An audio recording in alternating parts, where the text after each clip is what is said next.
Next on Unsolved Mysteries. The official account of Senator Huey Long's death says that he was murdered by a lone assassin. But that official account may be wrong.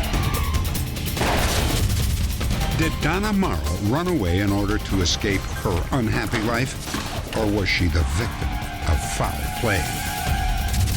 A high school dance ends in tragedy when a 15-year-old collapses and dies. And he's not the first victim of this mysterious disease. Irene Love believes that her best friend from childhood may actually be her sister. And she hopes that you can help find her. Sound intriguing? Well, stick around. These are unusual cases that you won't want to miss. I'm Dennis Farina, and this is Unsolved Mysteries.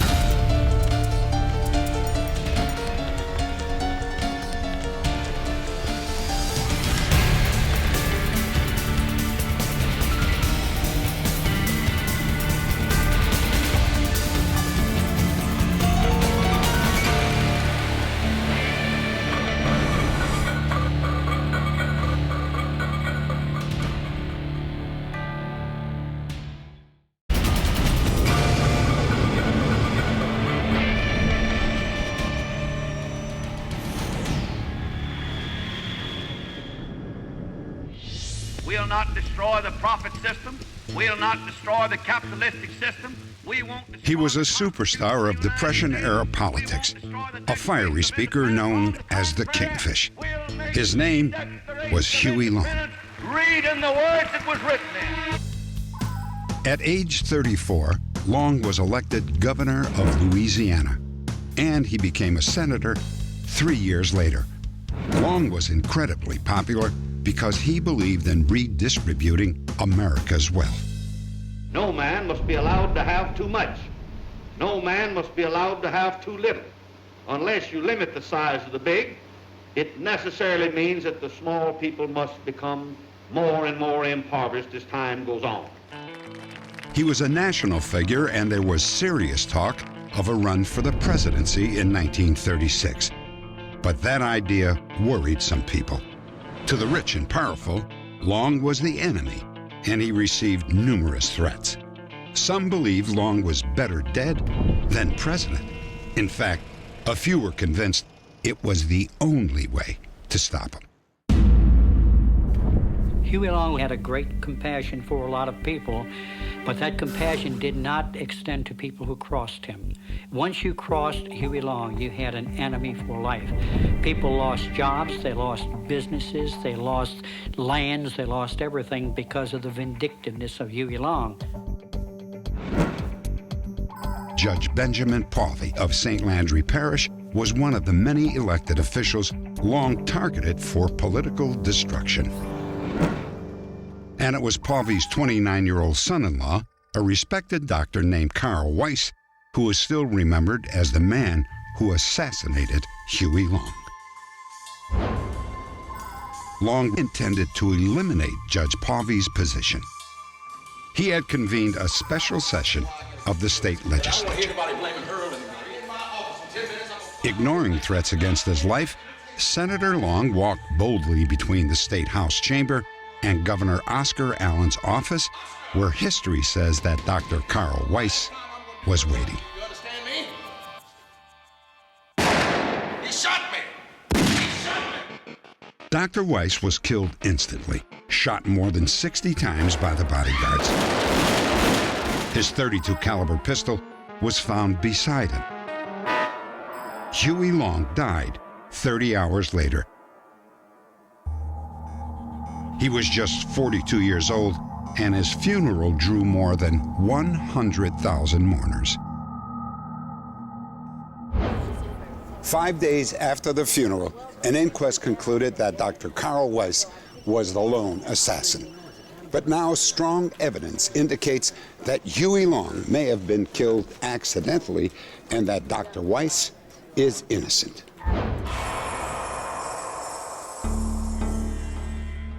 On the day Huey Long was shot, Carl Weiss and his wife ate Sunday dinner at his father's house. And how is your father, the judge? He's fine. Carl's wife, Yvonne, was the daughter of Judge Benjamin Pauley, one of Huey Long's most outspoken critics. According to those present at dinner, Dr. Weiss's father was ranting about Long and his attack on Judge Pauley at the special legislative session. But despite his marriage to the judge's daughter, Dr. Weiss minimized Long's actions and tried to calm his father.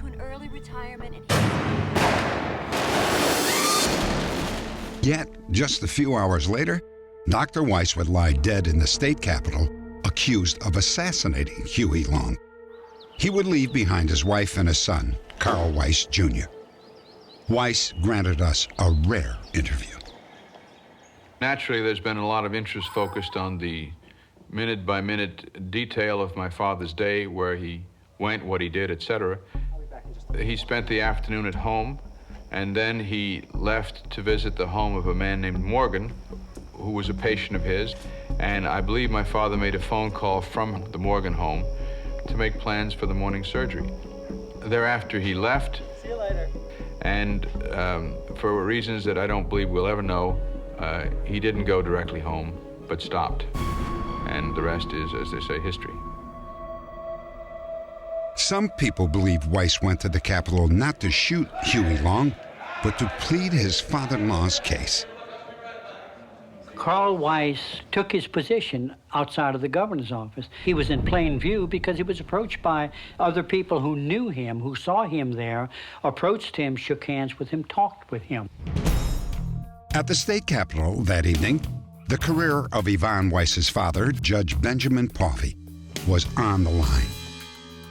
House Bill number 1, a redistricting plan, was Huey Long's top priority. How much longer am I have to wait for House Bill number 1 to pass? Well, we just got started. I am tired of Henry Poppy sitting on that judge's bench, and I thought y'all was gonna get him out tonight. We just started working on this last night. We're getting resistance on it. Oh, you get resistance every bill you pass. That ain't no excuse no more. We've just got to take our time. Time? You're pushing too hard. I built this building faster than you boys are passing this bill. Now, what's the deal here? Huey, I don't think you understand.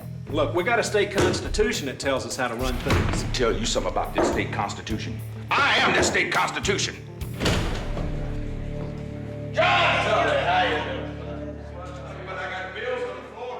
Three times Weiss approached Huey Long that night, and 3 times he was brushed aside.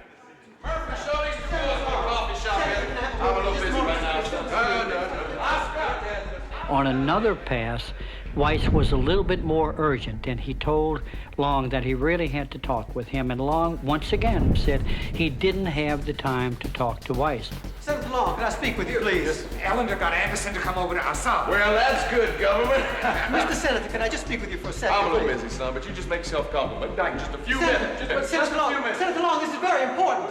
Mr. Senator.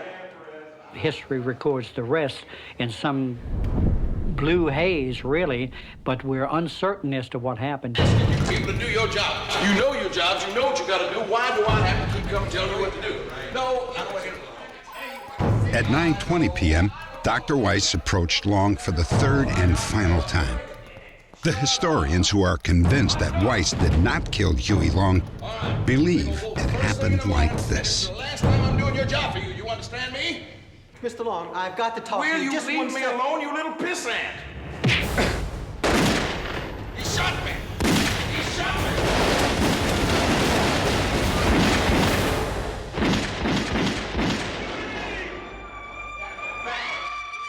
Huey!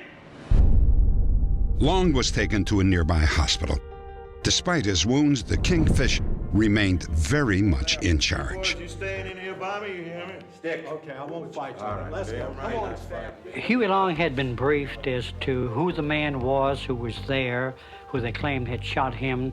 He had been given a lot of information. Somebody had to come up with a story as to exactly what happened there, and Huey Long felt that he was the man to do it.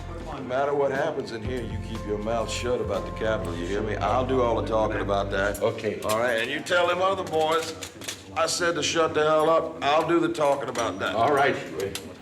All right, let's put him on the Huey Long was shot around 9:20. He was operated on sometime around 11 o'clock. They went inside, found out that the colon had been punctured in 2 places. They sewed up Huey Long and then pronounced him cured. However, the surgeons had overlooked a serious wound to the senator's kidney.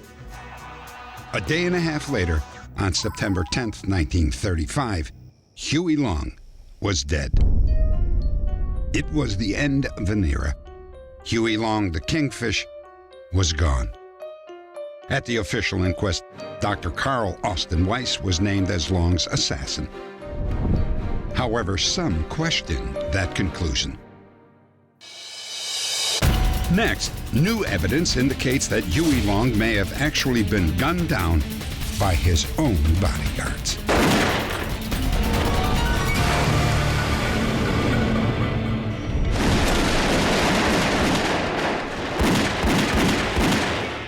Senator Huey Long of Louisiana died a day and a half after being struck down by an assassin's bullet.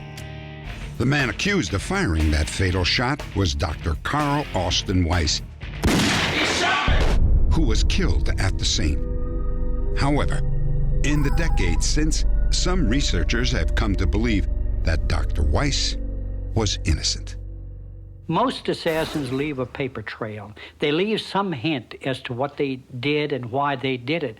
There was nothing like this. Carl Weiss was not a man who was preparing to shoot anybody, and at that dinner at noontime on September the 8th, he was a model of propriety, and really he was in complete control of himself. Carl Weiss was a father of a 3-month-old son. He was making provisions for the future. He spent a very normal Sunday, and there was nothing to incline anybody to believe that he had this on his mind. I think it was altogether incomprehensible that he could have been the perpetrator of this crime. No one disputes that Carl Weiss owned a gun, a .32 caliber pistol, which he kept in the glove compartment of his car. However, historian Ed Reed believes that he has uncovered evidence that Huey Long was not shot by that gun.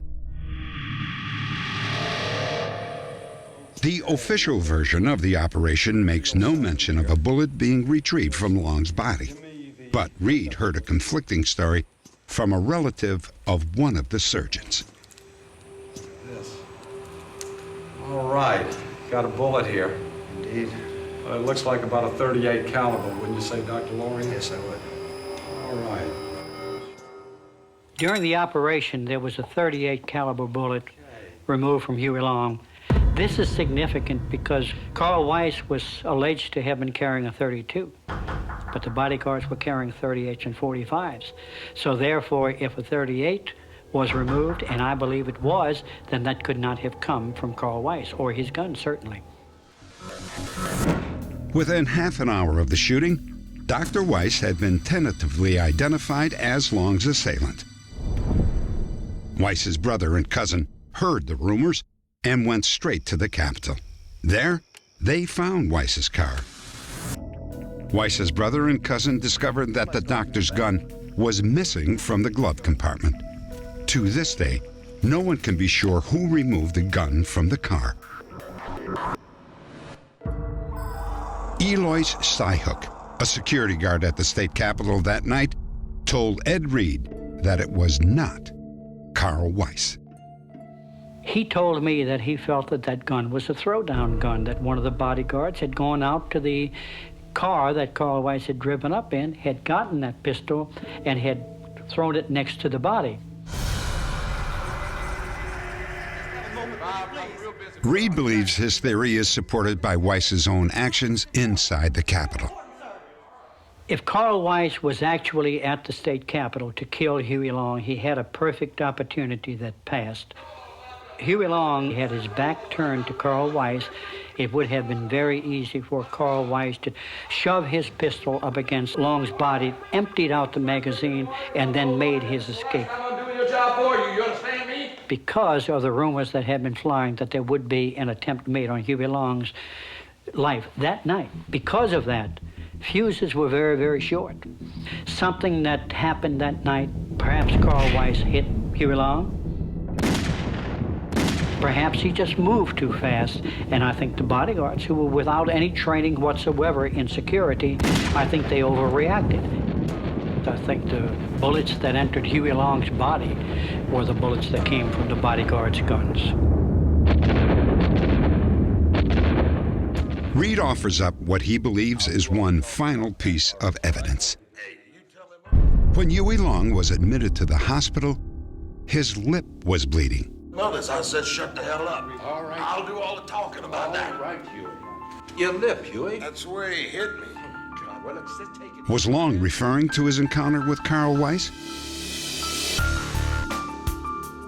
According to a sworn affidavit from a witness, he most certainly was. In hindsight, there seems to be considerable doubt about who actually shot Huey Long. But at the time, it was treated as an open and shut case. No one was allowed to investigate further, and all official records, as well as Dr. Weiss's gun, disappeared a few years after the inquest and remained missing for more than half a century. That is, until Professor James Starrs, a forensic expert, began researching the case. In trying to find the gun and the state police files, I decided that the police were the prime suspects that should be looked at, starting from the top down. And I literally made a laundry list of the individuals with Louis F. Geer at the top of that list. Louis F. Geer was the head of the Criminal Bureau of Investigation in Louisiana at the time of Huey Long's death. Years after Geer died, a researcher hired by Starrs found Geer's will in the public records. There was a listing in the inventory of miscellaneous files listed as no value. Now, being a lawyer as well as a scientist, I realized that inventories of estates do not list items of no value. And I said to myself, those are the state police files. Geer's will listed something else of interest: Carl Weiss's gun. My father's handgun was in fact in existence, and its location was eventually traced to a safe deposit box in downtown New Orleans.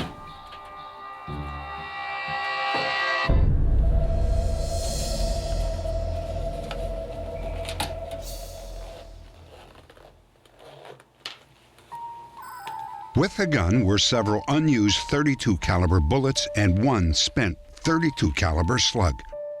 At first, it was assumed that this was the bullet that killed Huey Long. But ballistics tests showed it did not come from Dr. Weiss's gun. The obvious questions were, where did it come from, and why was it kept with the gun? Some believe that the answer would be found with the official state files, which were also recovered by Starr's investigation. However, the Louisiana State Police reviewed those files and concluded that there is nothing in them that changes the original ruling. It's my opinion that Dr. Weiss was the assassin in this case. We believe, from a law enforcement standpoint, that he had motive. We believe he had opportunity. And we believe he had the means to do the job, and we know that he was there. If I were asked whether my father shot Huey Long today, I would say categorically no, he didn't. Update. Colonel Francis Grievenberg, head of Louisiana State Police during the early 50s, was among those who believed that Long's bodyguards killed him accidentally, and Grievenberg was in a position to know. He claimed that two state troopers who were eyewitnesses to the shooting told him Dr. Carl Weiss was unarmed when Long was shot. The state troopers confirmed that after the bodyguard shot Long, they planted a gun on Weiss. Despite this information, the official position of the Louisiana State Police is still Dr. Carl Weiss killed Huey Long. There is one final piece of evidence that suggests that Huey Long's death might have been accidental. Records uncovered decades later reveal that a $40,000 life insurance payment was awarded to Long's family. At the time, insurance company investigators concluded that Huey Long's death was, quote, accidental. Next, a joyful Christmas holiday turns to tragedy when a mother of 4 disappears. Her husband is the prime suspect.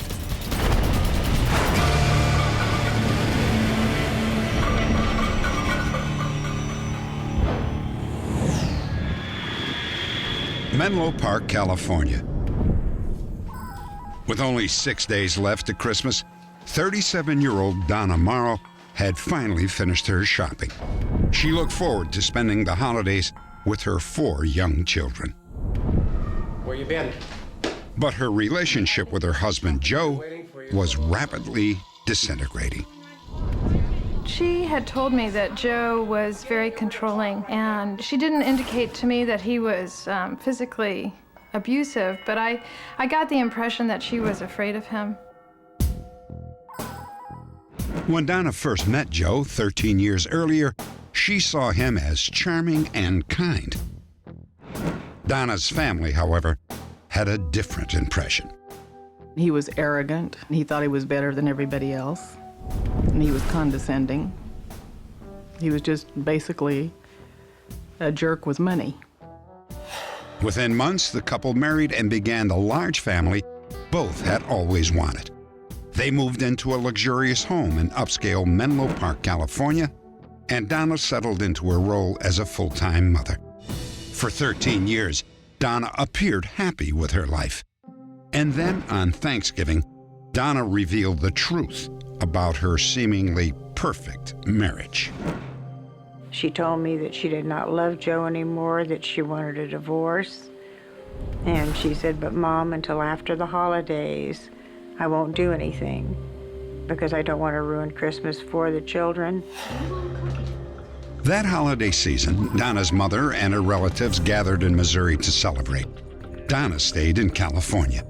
On Christmas Day, they called to wish her a happy holiday. And that's when her family first heard that Donna had been missing for 5 days. Hello? Hey, Joe, Merry Christmas. Hey, Frank, Merry Christmas to you, too. Hey, I want to talk to Donna. She's not here right now. Well, where is she? Well, I don't know. We had an argument on the 19th, and... She walked out, and I haven't heard from her since. Joe didn't bother to give us any kind of a story, just that she was gone. He says she's not there. It's like the whole atmosphere over Christmas just died right there. Joe Morrow insists that his wife Donna chose to leave her family and start a new life. But Donna's friends and family are just as convinced that she was murdered. In this troubling case, there is little physical evidence that supports either conclusion. What happened the night your wife disappeared? In an interview with police, Joe Morrow stated that he last saw his wife on December 19th at approximately 10 p.m. He said that Donna stormed out the front door, taking her purse and her keys. She stormed out the front door. Did she take her car? No. She didn't take her car. We asked him if he had any explanation as to why she had not taken the car. He didn't have an explanation other than that she is known to go out for walks from time to time. I thought that she was seeing another man. Further investigation confirmed that Donna had formed a close friendship with another man. I think he was kind and understanding and was giving her a shoulder to cry on, so to speak. But due to her marital status, it was not going beyond that, other than seeking friendship. Hey, it's me. Police learned that on the night she disappeared, Donna telephoned that close friend. So we knew that she was alive and well at that point. And Joe is...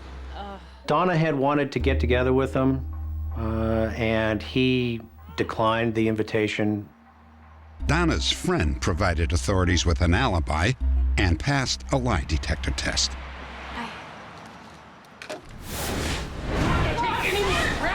Police then found a witness who can tell them what happened later that evening. Donna and Joe's 8-year-old daughter. She told detectives that at 9:30 p.m., she woke up and heard her parents screaming at each other. The yelling got quieter and quieter, and then finally stopped altogether. And shortly thereafter, she ended up hearing one set of footsteps leading to the front door area. She didn't see whether it was her father or her mom who was walking to the front doorstep. She just heard him. A few hours later, she went into her parents' bedroom. Only her father was there, asleep. Could Donna, trapped in an abusive marriage, have simply walked out the front door to start a new life? Donna would never just walk out. She lived for her children. She would never just go and leave him with a man that she planned to leave in a couple of weeks. And then police discovered the first promising clue: a small spatter of blood on the side of a bucket. You want to come take a look at this? We don't have Donna's blood to compare it to, but we were able to exclude the children and Joe as being the donors of that blood. The question remains, could it be Donna's? Without a body, a crime scene, or any forensic evidence, the police investigation ground to a halt. 2 years after Donna disappeared, her parents sued Morrow in civil court for wrongful death on behalf of her children. At the same time, he pleaded guilty to an unrelated fraud charge. But on the day he was scheduled to surrender, Joe Morrow didn't show up. I think that Joe Morrow was shrewd enough that he knew if he could stagger around us for as long as he did, that he could build an exit strategy, and that's what he did. After Morrow disappeared, his estate settled the wrongful death suit for $2 million. His brother and sister-in-law became guardians of Joe and Donna's 4 children. Joe Morrow was charged with Donna's murder, and a warrant was issued for his arrest. Update. 10 years after Joe Morrow disappeared, he was arrested in the Philippines and extradited to the United States. At that time, a tip led police to Donna's remains, which had been buried on one of Morrow's properties. Joe Morrow pleaded no contest to a charge of second-degree murder, as well as 7 counts of assault for years of domestic abuse. His sentence was 25 years to life. Next, a family fights to find a cure for a baffling illness which has claimed 6 of its members.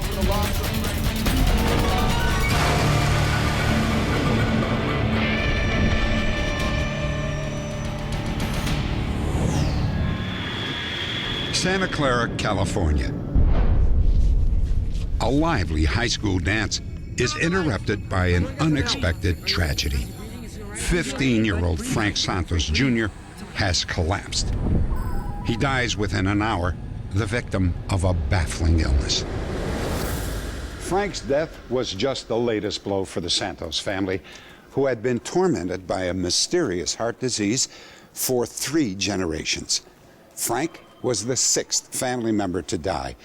The long, sad history began when Frank's grandfather died suddenly at 34. That morning, he started snoring, and he never snored in his life, you know, ever since we were married. He won't wake up.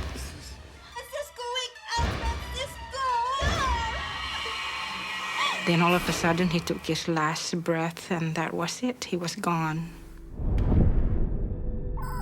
30 years earlier, Francisco Santos's death was first thought to be a stroke, and later, heart failure.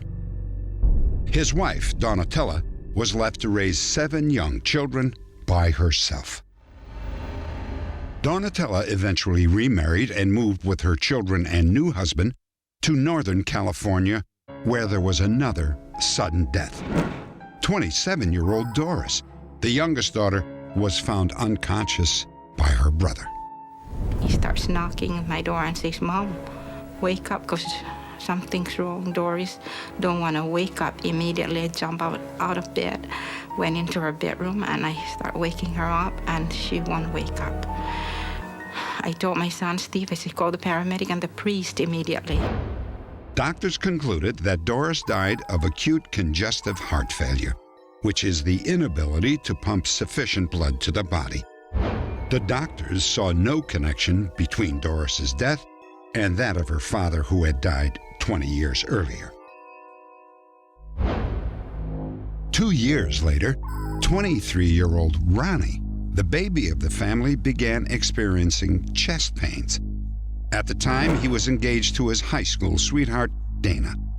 Ronnie was found to have had a virus of the heart muscle, which could be controlled by medication.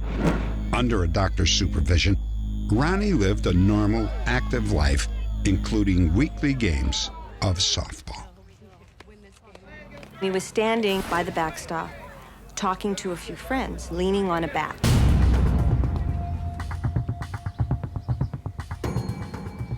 Ronnie! Let me go call help. Ronnie! He was groaning and moaning, and I couldn't figure out what was wrong with him. And I was just standing there screaming. All I could do was scream and point. Ronnie Santos was pronounced dead on arrival at the hospital. The official cause of death was cardiomyopathy, an irregular heartbeat, probably the result of a viral infection. I still can't believe at 24 he was gone. It's such a shock to think that it's just too young. A year later, the Santos family was forced to attend yet another funeral. This time, the victim was the oldest son, 33-year-old Frank, who collapsed while sitting at home watching television. His mother and I were out running errands, and we received a phone call, and she said, we've got to go, something's wrong, something happened to Frank. Hail Mary, full of grace, the Lord is with thee. Blessed art thou amongst women, and blessed is the fruit of thy womb. Frank's gonna be all right. My son! I've got to get to him! Not again! I told myself, he cannot leave. He's my oldest son, and he's not supposed to die. But he was gone. Frank's death was also attributed to cardiomyopathy, but doctors were unable to identify the specific disease, which soon claimed 2 more members of the Santos family. Another brother, 30-year-old Ralph Santos, fell asleep on the sofa and never woke up. It was said that he had a viral infection of the heart. He left behind a wife and 2 young sons. Then, 4 years later, 15-year-old Frank Santos Jr. was struck down at a high school dance. The mysterious disease had now moved on to the next generation. Frank Santos Jr. was buried next to his Uncle Ronnie. Nearby are the graves of his father, his Aunt Doris, and his Uncle Ralph. At the funeral, Steve Santos, the family's only surviving son, worried about his own uncertain future. I was thinking that I might be next, or is my sister going to be next, or, one of us. Update. When this story aired, many people called to suggest a diagnosis that tests have proven to be correct. Brugada syndrome is a genetic disease that can cause sudden death from heart arrhythmia. As a result of the diagnosis, Frank Jr.'s surviving brother wears an implanted defibrillator, and other family members have been treated with medication. Since our broadcast, there have been no other deaths in the immediate family. Coming up, a Vietnam vet searches for the Army nurse who saved his life.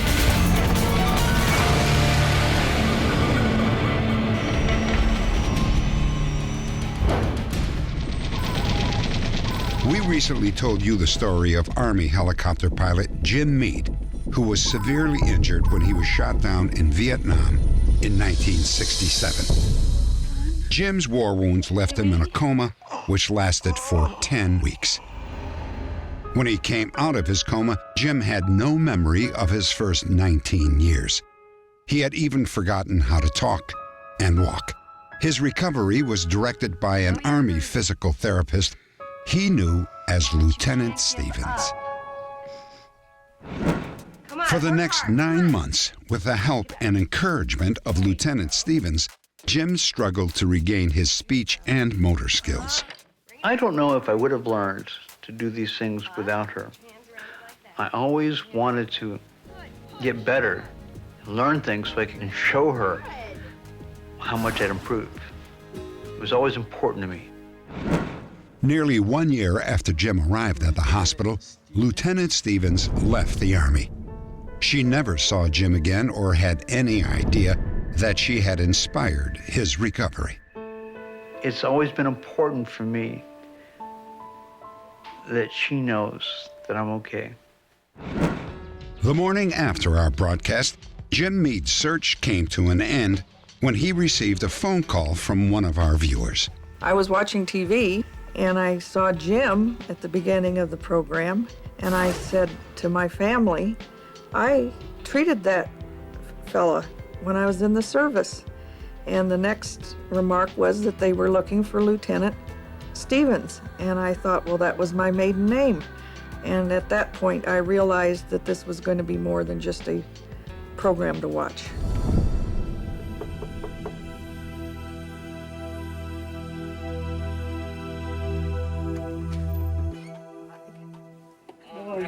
Oh, it's good to see you. How you doing? Oh, great. How you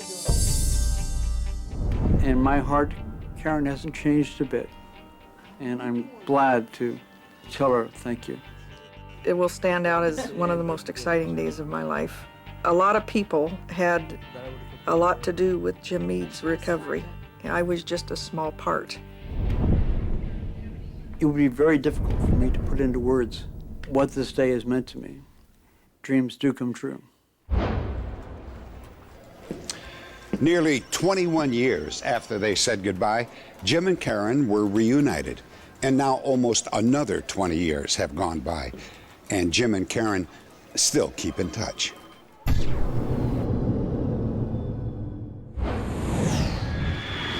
Los Angeles, California. 16-year-old Irene Love was home alone one Saturday afternoon, exploring a box that she had found in her mother's bedroom. I opened it up, and there was a birth certificate, and it had Irene Wynn on it. And I go, same first name as mine. Then I noticed the father's name was Glenn, mother's name was Ramona. Date was the same date as my birth. And by that time, a little bit later on, my mother came home, and I showed her the paper. Are you my real mother? It came to light that I was adopted, and she and my dad had adopted me 3 days after I was born. Minnie and Forrest Love had no children of their own, so they were thrilled with their newly adopted daughter. We're home. Irene's parents gave her everything, even a best friend. Dolores Ford was 1 year older than Irene and the only child of her parents' best friends. They would bring her over every day or every weekend.